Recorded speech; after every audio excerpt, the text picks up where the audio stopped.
Hello everyone. In this video I am going to talk about nucleus cloth simulation. So here is an example. It's my thesis that I've done, that I've made about 5 years ago. So here's don't mind the terrible compression on Vimeo, but this is a piece of cloth for like the parachute, and it's kind of guided by 4 points, just to kind of give you an idea of what's really technically going on. So it's a piece of fabric that's sort of led by 4 points that are pushing it down. In the meantime, you can see the movement on the flag as well, which is kind of relatively in the background in terms of importance in the scene. But just mentioning that so you get to see it. And now the parachute is going to fall down, and it's going to actually interact with this soldier, toy soldier. So he's going to push it around. So all of that collision, also versus the simulation versus the gravity, all of that is something that sort of you can do in Maya, and it's pretty simple actually. So let's go into the fastest explanation first, and then if you would like to stay and sort of follow along, I will go into the details and elaborate on the process. This is made for my intro class, but I'm just going to share it in case there's any value for anyone on the internet looking for such information. It's pretty basic, as long as you get the concept, and it's really easy and basic. So here is how it is in a nutshell. Here is a sphere that's going to work as my passive collider, and here is a plane that's going to work as my piece of cloth. I'm going to go into the dimension of it, make it larger so I can get to see it, and I'm going to actually make different versions of it.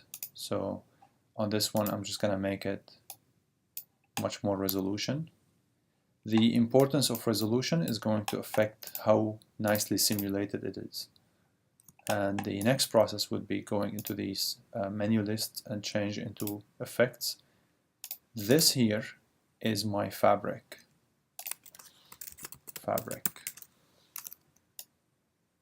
And I like to freeze the transformation before I get started in case I wanted to go back into this position here. Modify, freeze transformation. Select on the sphere, hit G to redo the same command of freezing transformation. So this is my fabric. Go into nCloth, nucleus cloth, and then create cloth. Select on this object. If I don't select on it, and if I don't make it a passive collider, this blanket is going to go through. So instead, I'm going to select on the sphere, go into nCloth, and then create passive collider. And in a nutshell, let me have here maybe 500 frames. Before I run the simulation, I want to make sure I have play speed that is set on every frame max real time. So it would not skip frames. If you click on real time, sometimes it would crash the mesh because it would compensate for the sake of making it as quick as real time. But I'm gonna go into play every frame. And now hit play.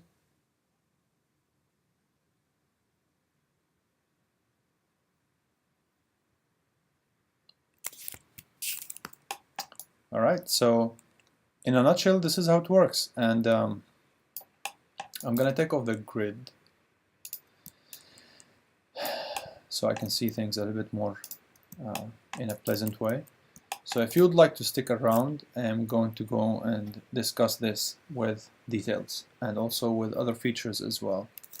But that being said, let me show you also a simulation where the cloth is less has less subdivisions. So I'm gonna select this one and just leave it away. So if I were to click now, I'm still gonna get that simulation on the cloth. So what I would do is go into the outliner, And then you can see here we have nucleus rigid and we have nucleus cloth. So on this object here, I want to take away the attributes of nucleus simulation calculation. So I would go and click on nCloth and then delete that.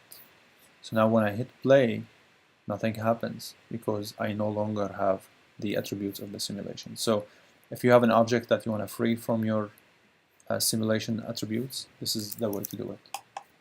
Okay, that being said, I'm going to select on this object, and then I'm just going to show you how it looks with lower subdivisions. I'm going to go to nCloth, create nCloth, and then hit play. You see how it reacts? And also, just to clarify, in the outliner, the nRigid, that is for the passive collider. So the passive collider needs this attribute here in order for it to be considered as a passive collider. So if I delete this one, it's not gonna make the sphere any longer functional. Okay, so other than that, let me just restart on a new file. With that being said,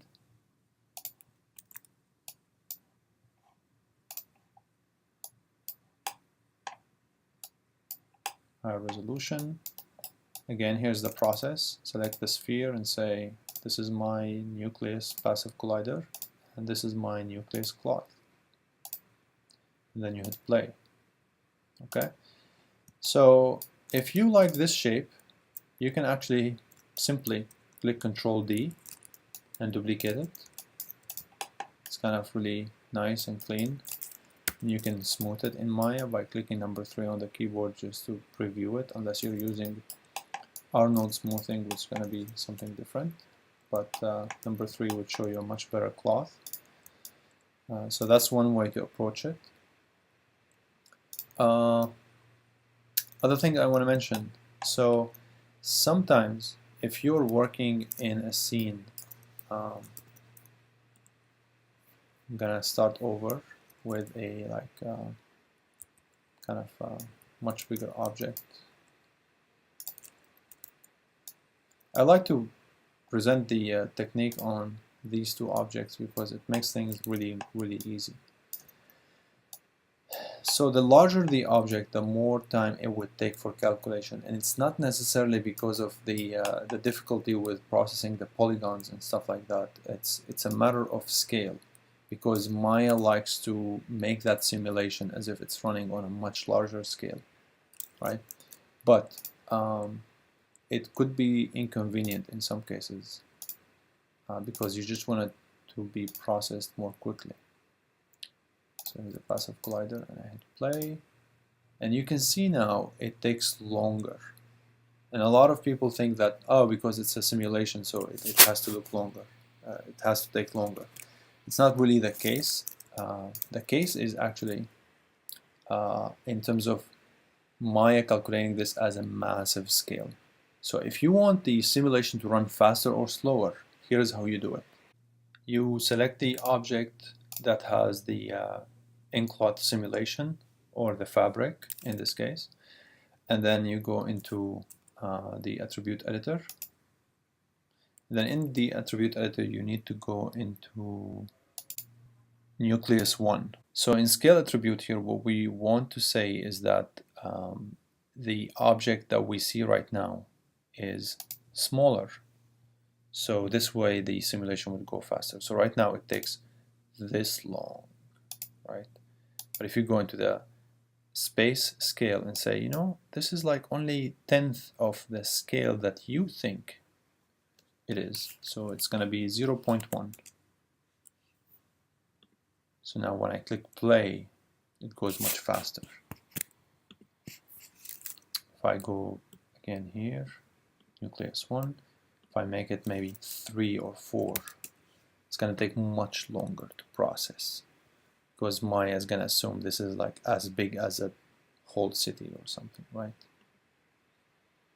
Alright, so This is about changing the timing. Now, let me go and make it much faster before I continue on this. It's 0.2 maybe. Okay, so it runs this fast. So something that you could definitely benefit from in terms of presets. If you go into the nCloth shape 1 and click on presets, if I go and change this more like into silk, and then like anything that you change, you can ideally you would go into replace, but if you want to mix and match certain things, you can combine with percentages. Then if I hit play, this is silk, right? So you can notice that it's going much slower. Why? Because silk is gonna have it's gonna fight gravity a little bit differently than the other pieces, and it's sort of going really much slower. And let me just go here, attribute editor, go into nucleus and say maybe 0.05 maybe. See how bad that would be. And you can see even on the slight change, you can see that it's kind of reacting differently, right? Because it's silk. So one thing to keep in mind when it comes to simulation is that when you're running the simulation, you always want to click this button to go all the way to the very beginning of the timeline.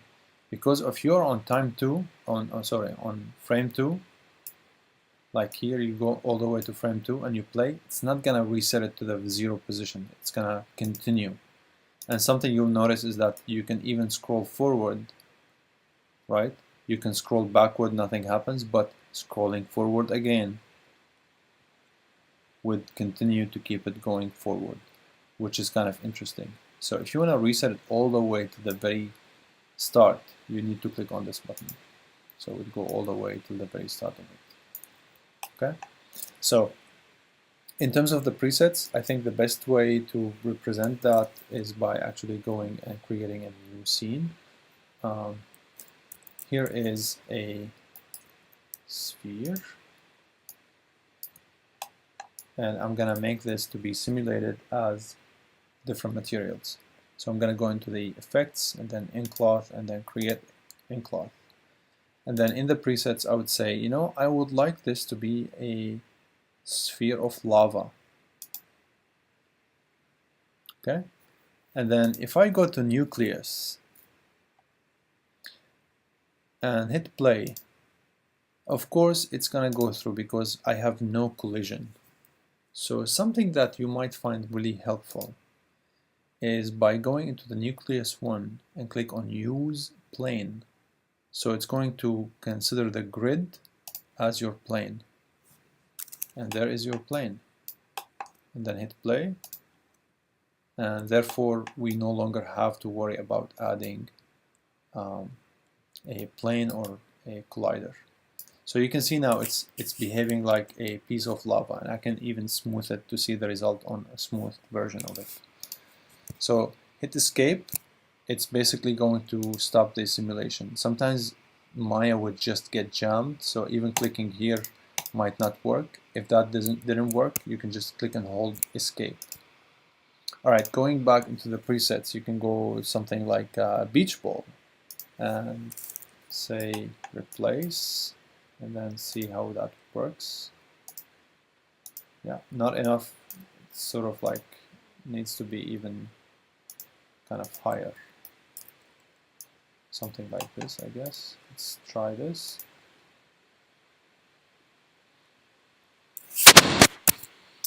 So all of these presets are pretty much the following.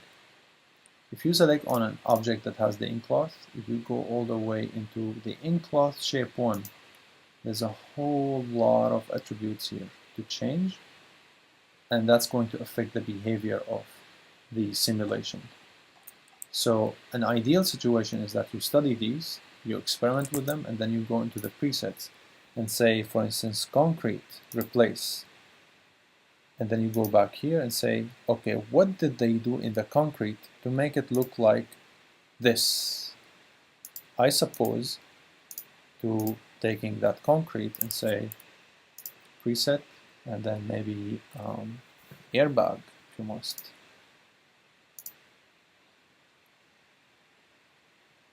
So I guess this is how an airbag would react.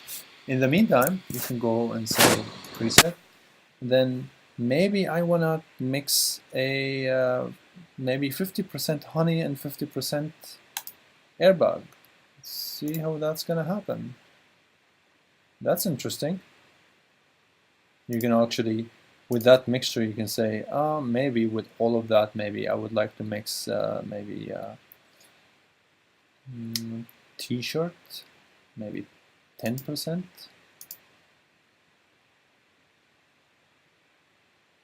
Fun, isn't it?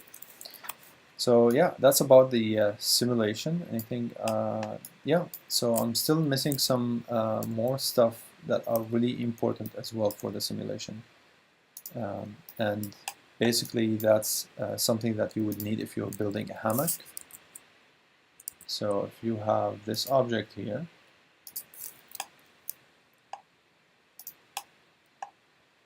and if you had, let's say, 20 by 5,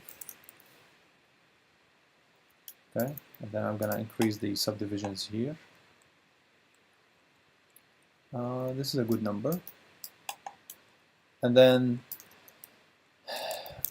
I want to lift it up, and then what I want to do is to actually make this to kind of behave like a hammock.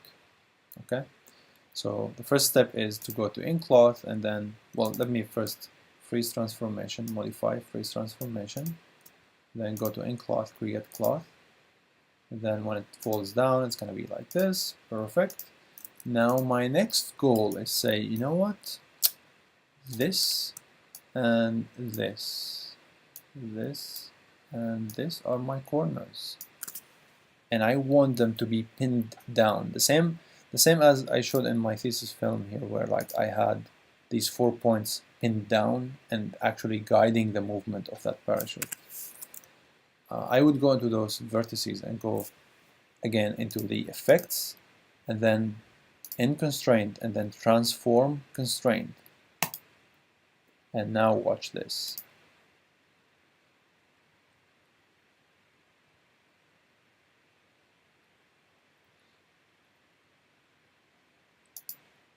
Fun, isn't it, Doug? Yeah. Now, in the meantime, here is another layer of having fun with these materials and sort of simulations and whatsoever. Here is a sphere. Okay, so what I'm gonna do now is having a nested layering of combination, or like what I'm forget that. I'm gonna have just a multi-layer of simulation, or nucleus simulation with the objects, where it gets a little bit confusing. Hopefully not as confusing as my wording in the beginning. So when I click play now, what I want to have is having that sphere falling down and reacting to this. So I'm gonna go and click nCloth and then create nCloth on that sphere, and then go into the presets and say, you know what, this is an airbag. Looks fine to me. So here's what's gonna happen now. When I hit play, they're both going to have that simulation, and it would basically have them reacting together. So one thing you can use to your advantage, for instance, if you're doing a still life, is, for instance, you have certain objects on a table, like fruits, and then you could have the setup to be having the objects colliding in a way that that sort of guides your cloth in a certain way. So let's say, and I'm really sorry about the noise from the fan, and also I have be noise coming from my mouse as well. I'm gonna add subdivisions here, and in the meantime I'm going to make a copy. So on this one I'm gonna have no subdivisions because this is the table. So let's say this is my table here, and maybe there is a cube here that represents maybe a wall there.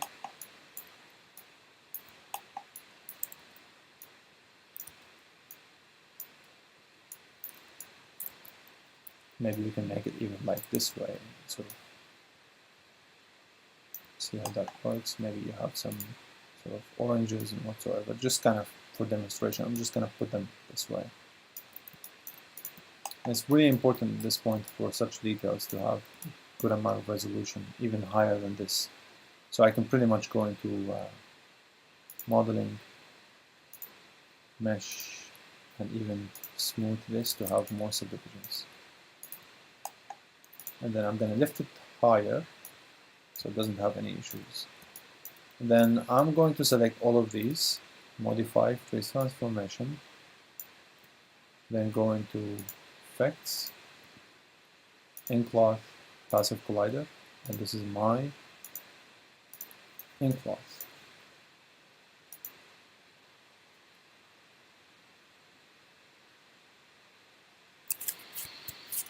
And I can hit escape and think, you know what, this is good. This is exactly what I wanted. Perfect. What if this was almost exactly what you wanted? Okay. How do I modify it in a way like, or what would be the tools that I can actually use to modify this? This is kind of nice. Maybe give it longer. You know, I like this. I'm just gonna duplicate it and let this simulation continue. So maybe I might find something more interesting. I like these folds, for instance, right? And you can see that's really important in terms of like making the subdivisions enough so it would work out. And most importantly, like the really cool thing about this is that I can pretty much apply a texture to this object. Just kind of any material. If I click modify, edit, delete by type history, then this is going to be free from the simulation. So if I like it, I just want to end up with it, I can just hit Alt, Shift D, or edit, delete by type history, and it would be clean. Alright, I'm back after giving the fan some rest. Hopefully it wouldn't be as noisy now. And I also applied a texture on the fabric. So you can see here it's really beautiful how it's sort of perfectly UV'd, because it's basically a plane, right? So now in some scenarios, okay, the fan is back on. In some scenarios, just modifying the vertices using the soft selection would be pretty much all you need. So you select one of the vertices and you hit B, and then you can, for instance, if I want to push this out a little bit, hit W and then hit left mouse button and go into component. So that's going to push it in the direction of the component. In the meantime, I can click and hold B, and then left mouse button to reduce that radius, just to do some modifications there. Something like this maybe, or this. Another thing you could do is, taking out the soft selection, you can select some of these vertices and say, you know what, Shift, right mouse button, average vertices. So the average vertices is going to kind of average the location of those vertices depending on the surrounding vertices that they have around them. So if I select on these, Shift right mouse button, average vertices, and it would sort of like level them in a way. If you hit G, it's going to redo the same command over and over. So maybe I can average these just to see how it's gonna behave. Okay, so that's one tool. The other one, which is my favorite, let me actually delete the ground now, I don't need it. You go into the sculpting tools, you select the first tool, and then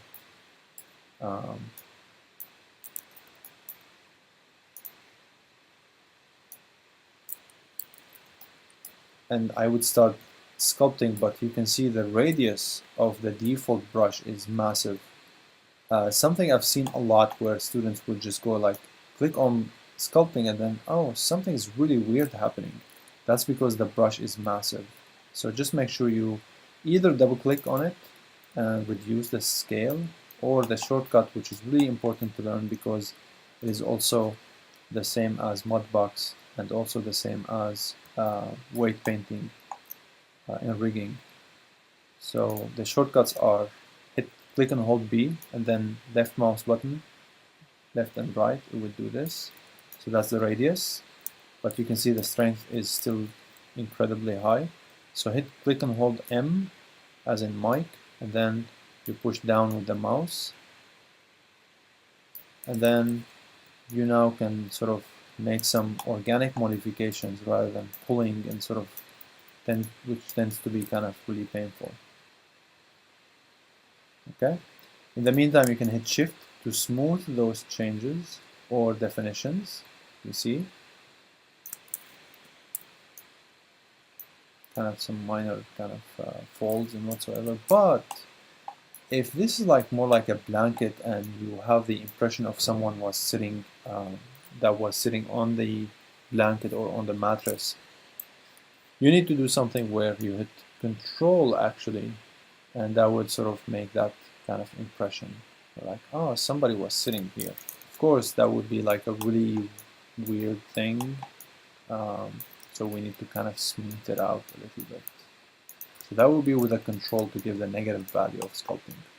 Okay, so that's pretty much how we actually use nCloth, how we actually modify the nCloth in a way that is useful through sculpting and whatsoever.